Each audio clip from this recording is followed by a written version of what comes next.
একটা ভাই বলতেছে রক্তের সম্পর্ক হচ্ছে আপন কোনো সম্পর্ক হয় না। না রে ভাই, মিথ্যা জগতে আছো, ভুল সিদ্ধান্ততে আছো।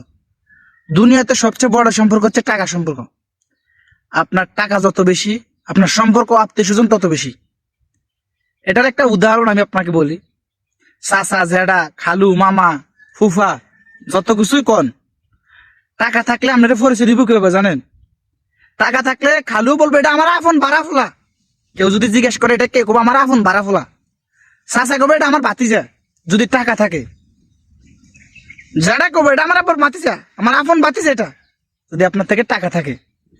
মামু কবে এটা আমার আপন ভাগিনা, টাকা থাকলে। আর টাকা না থাকলে কবু কি কথা নেই, এটা অমুকের ফুত। যেরকম আমি, আমার আব্বার নাম মহসিন মাঝি, এটা মহসিন মাঝির ফুত। আমার চাচাই কইব, আমার আপন চাচাই কইব এটা মহসিন মাঝির ফুত। এই কথা কইতো না আমি যে আর ভাতিজা, কারণ আমার তো টাকা নাই। টাকা থাকলে কবে এটা আমার আপন ভাতিজা, আপন ভাতিজা এভাবে কব। আমার খালুও সেম ভাবে পরিচয় দিবে এটা অমুকের ফুত, মামারও পরিচয় দিবে এটা অমুকের ফুত। আর যদি টাকা থাকে এটা আমার আপন ভাগিনা। দুনিয়াতে সবচেয়ে বড় সম্পর্ক হচ্ছে টাকার সম্পর্ক ভাই। আপনি যত কথাই কন, টাকা না থাকলে কেউ কাউরে চিনে না।